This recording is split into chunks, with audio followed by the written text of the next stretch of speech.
ఈరోజు విద్యార్థులకి స్కాలర్షిప్లు ఇవ్వడం కోసం ఈ కార్యక్రమం ఏర్పాటు చేయడం జరిగింది. ఒక మనిషిని మహోన్నత స్థానానికి తీర్చిదిద్దేది విద్య.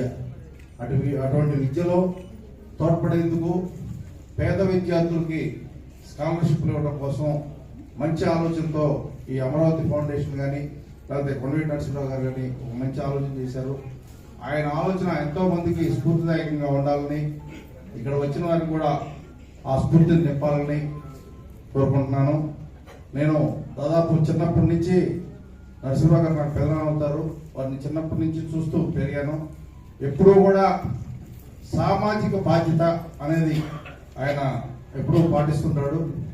ఎప్పుడూ కూడా ఆయన దగ్గర ఉన్న దాంట్లో 10 రూపాయల్లో 1 రూపాయి సోషల్ యాక్టివిటీ ఖర్చు పెడదాం, అట్లానే 10 మంది చేత ఖర్చు పెట్టిద్దాం అనే ఆలోచన. జనరల్గా ఎవరికైనా మనం ఖర్చు పెడతాం, 10 మంది చేత పెట్టిద్దాం అనే ఆలోచన మాత్రం మనకు రాదు. కానీ ఆయన 1 రూపాయి ఖర్చు పెడుతూ 10 మంది చేత 10 రూపాయలు ఖర్చు పెడతాం అనే ఆలోచన రావడం చాలా గొప్పదండి. 10 మందిని అడిగి విసుక్కున్నా ఏదన్నా ఇబ్బంది పెట్టినా కూడా అదే పనిగా అడిగి వారి చేత, అది ఆయన కోసం కాదు 10 మంది కోసమే, ఆ 10 మంది దగ్గర 10 రూపాయలు తీసుకొని ఆ 10 రూపాయలని 10 మందికి సహాయం చేయడం ఆయనకి చిన్నప్పుడు అప్పటి నుంచి అలవాటు. దాదాపు నేను 80 నుంచి చూస్తున్నాను ఆయన్ని. 80 నుంచి నాకు ఊహ వచ్చిన దగ్గర నుంచి చూస్తున్నాను. ఎప్పుడూ కూడా ఆ సోషల్ బాధ్యత అనేది నిర్వహిస్తూనే ఉంటాడు. మార్నింగ్ వాకింగ్కి వెళ్ళినా ఈవినింగ్ వాకింగ్కి వెళ్ళినా కూడా అదే ఆలోచన. అతను వ్యాపారం ఆయన చేసుకుంటూ దాంట్లో వచ్చిన కొంత పర్సంటేజ్ ఇస్తూ 10 మంది చేత చేయిస్తూ ఉంటారు. అట్లనే మనం కూడా, నేను సమాజానికి చెప్పేది ఏంటంటే, వ్యాపారం చేసేవారు కానీ ఏదైనా ఉద్యోగం చేసేవారు కానీ ఏదైనా కూడా వారి స్థాయిలో వారు, వ్యాపారం చేసేవారంటే 10%, ఉద్యోగం చేసేవారంటే 5% వారి ఆదాయంలో సామాజిక సేవ కోసం ఖర్చు పెట్టాలని ఈ సందర్భంగా నేను పిలుపునిస్తున్నానండి. నేను మాత్రం నాకు వచ్చే ఆదాయంలో నేను దాదాపు 10%ని ప్రతి సంవత్సరం సోషల్ యాక్టివిటీకి ఉపయోగిస్తున్నాను. మరో 10%ని నేను మా పార్టీ కోసం, ఇది సందర్భం కాదు అయినా చెప్తున్నాను, మా తెలుగుదేశం పార్టీ కోసం ఉపయోగిస్తున్నాను. మన తెలుగుదేశం పార్టీ గురించి ఎందుకు చెప్పారంటే, తెలుగుదేశం ప్రభుత్వం ఎన్టీ రామారావు గారు వచ్చిన తర్వాతే విద్యకు ప్రాధాన్యత ఇచ్చి గురుకుల పాఠశాలలు కానీ రెసిడెన్షియల్ వ్యవస్థ పెట్టి ఎంతో మంది చదువుకోవడానికి బాటలు వేసిందండి. ఇవాళ ఉన్న రాష్ట్రంలో చాలా మంది ఐఏఎస్లు కానీ ఐపీఎస్లు కానీ ఆ గురుకుల పాఠశాలలో రెసిడెన్షియల్ కాలేజీల్లో చదువుకొని వచ్చిన వాళ్ళే, అది అందరికీ తెలుసు.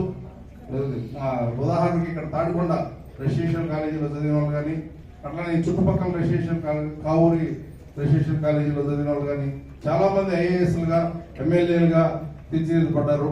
మేమందరం కూడా, అంటే ఒకటి, ప్రజలు మారితేనే పాలకులు మారుతారు, అదొక పాయింట్ గుర్తుపెట్టుకోండి. అంటే ఈ ఒక కార్పొరేట్ విద్యా సంస్థ దగ్గర ఉండి మాట్లాడుతున్నాను, ఇది మాట్లాడకూడదు, కానీ నేను చెప్తున్నానంటే మనం మారాలి, విద్యార్థులు తల్లిదండ్రులు మారాలి. మారితే అందరూ వ్యవస్థ మొత్తం మారడానికి అవకాశం ఉంది. మేము చదువుకునేటప్పుడు రెసిడెన్షియల్ వ్యవస్థకి లేకపోతే కార్పొరేట్ కాలేజీలకి స్కూల్స్కి ఇంపార్టెన్స్ లేదండి.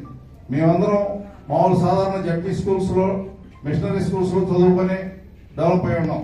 పేరెంట్స్ కూడా ప్రతి ఒక్కళ్ళు పోయి కార్పొరేట్ కాలేజీలో చేరుద్దామన్న ఆలోచన మారి, ముందు మన దగ్గరలో ఉన్న మనం జడ్పీ స్కూల్స్లోనో లేకపోతే మిషనరీ స్కూల్స్లో చేరితే గవర్నమెంట్ వారు కూడా విద్యార్థులు ఎక్కువగా ఉంటే సదుపాయాలు ఎక్కువగా కల్పించడానికి ప్రయత్నం చేస్తారండి. విద్యా వ్యవస్థ ఇప్పుడు మన నాయకుడు, యువ నాయకుడు లోకేష్ బాబు గారి చేతిలో శాఖ ఉందంటే, ఆయన, నేను ఒకటే ఎప్పుడు అడిగినా వాళ్ళ స్కూల్లో టీచర్స్ లేరండి అంటే, ముందు విద్యార్థులు ఉండాలి కదా టీచర్లు ఉంటాయంటారు అన్నారు. అంటే ముందు మనం మారాలి.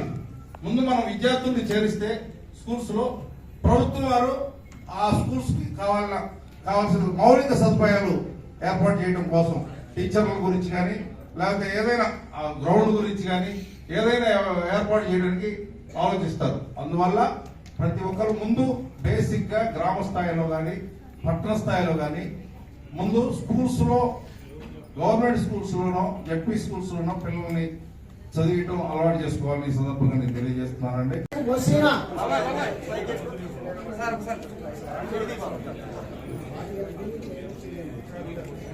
షేక్ కామిలేని కావ్య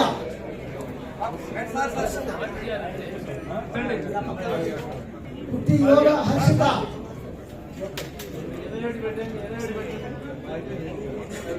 సాగు వారికి 5,000 ఇస్తున్నారు. తప్పట్ల కొట్టారు ఒకసారి.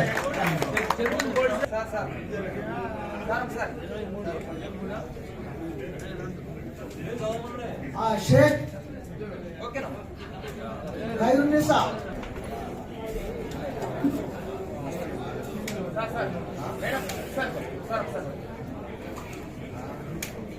షేక్ ఖైరున్నీసా వెంకట మహాలక్ష్మి పులిగంటి మెహరా శ్రీయాంజలి మధ్యనేని నరేంద్ర నాగ్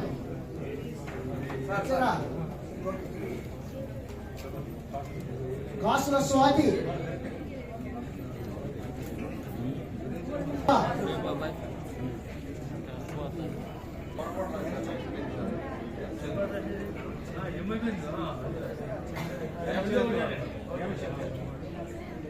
ఎస్కే నిర్వాణ షేక్ షబాసామి షేక్ షబాసామి